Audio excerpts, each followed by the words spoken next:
Grade 8 3ကန်များထပ်တူညီခြင်းပုံစံအတွက်9ဖြစ်ပါတယ်။ဒီပုတ်လေးကဆရာကြိုက်တဲ့အပုတ်ထဲမှာတပုတ်အပါဝင်ဖြစ်တယ်ပေါ့နော်။သူကမလွယ်မခက်လေးပေါ့။နည်းနည်းလေးစဉ်းစားရတဲ့မှာပါတယ်။ပုတ်စာလေးကိုကြည့်လိုက်အောင်။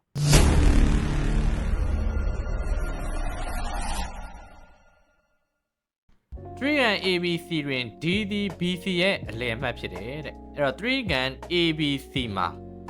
D သည်ဒီအမှတ်လေးသည်BC ရဲ့အလယ်မှတ်အဲ့တော့ BC ရဲ့အလယ်မှတ်ဖြစ်တယ်ဆိုတော့ဒီ D လေးဟာ B နဲ့ C ကိုထောက်ဝပိုင်းထားတာဖြစ်တဲ့အတွက်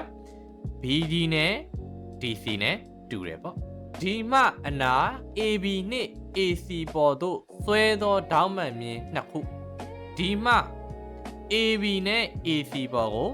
ဆွဲထားတဲ့ဒေါင်းမှန်မြင်နှစ်ခုအဲ့တော့ဒီဟာ DX နဲ့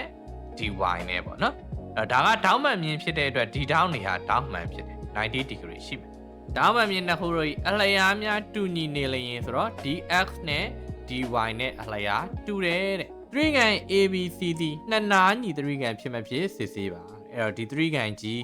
ABC ကနှစ်နားညီ3ကန်ဟုတ်လားမဟုတ်လားဆရာတို့စစ်ကမှာပေါ့။အဲ့တော့နှစ်နားညီ3ကန်တစ်ခုဖြစ်ဖို့အတွက်ဆိုရင်သူကဒေါင်းတောင်းညီတယ်ဆိုလဲသူတို့ရဲ့မျက်နှာချင်းဆိုင်အနားတွေညီပြီးတော့ဒီပုံဟာနှစ်နားညီ3ကန်ဖြစ်မယ်။အနားနှစ်နားညီမယ်ဆိုလဲသူတို့ရဲ့မျက်နှာချင်းဆိုင်ဒေါင်းနေညီပြီးတော့နှစ်နားညီ3ကန်ဖြစ်မယ်ပေါ့ဒီပုံကြည့်လိုက်တော့ဆရာတို့ဒေါင်း2000တူအောင်ပြလို့ရနိုင်တယ်ဘာလို့လဲဆိုတော့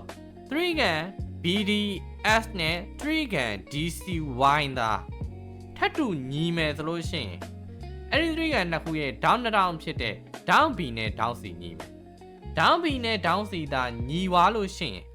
သူတို့ရဲ့မျက်နှာချင်းဆိုင်အနားတွေဖြစ်တဲ့ AC နဲ့ AB လည်းညီပြီဒါဆိုရင် D3 ကန်ကနှစ်နားညီ3ကန်ဖြစ်ပြီပေါ့အဲ့တော့သူပေးထားတာလေးကနေဆရာတို့စကြည့်ကြည့်မယ်3ကန် ABC တွင် D သည် BC ရဲ့အလယ်မှတ်ဖြစ်တယ်လို့ပြောထားတဲ့အတွက်ဆရာတို့ခုနကပြောသလိုပဲ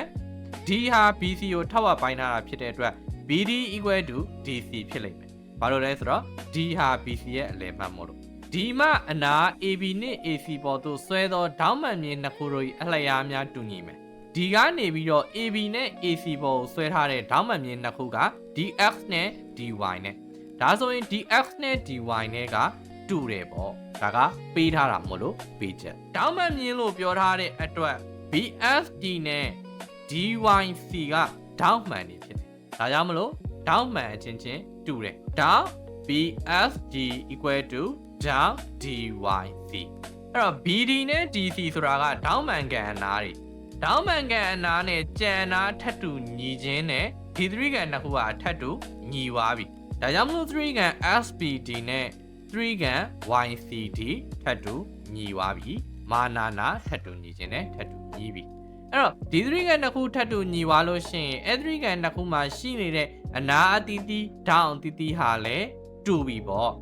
ဒါကြောင့်မလို့ဒီ3ကန်နှစ်ခုမှာရှိနေတဲ့ဒေါင်း2000ဖြစ်တဲ့ဒေါင်း B နဲ့ဒေါင်း C ကတူသွားပြီဒေါင်း B နဲ့ဒေါင်း C တူလို့ရှိရင်ဒေါင်း B ရဲ့မျက်နှာချင်းဆိုင်အနာဖြစ်တဲ့ AC နဲ့ဒေါင်း C ရဲ့မျက်နှာချင်းဆိုင်အနာဖြစ်တဲ့ AB တူပြီ2000ညီလို့နှစ်နာညီတာကဲဒါဆိုလို့ရှိရင်ဒီ3ကန် ABC ဟာနှစ်နာညီ3ကန်တစ်ခုဖြစ်ပြီပေါ့သူကနှစ်နာညီ3ကန်တစ်ခုဖြစ်လားလို့မေးတဲ့ဆရာတို့က3ကန် ABC ဒီနှစ်နာညီ3ကန်ဖြစ်ပါတယ်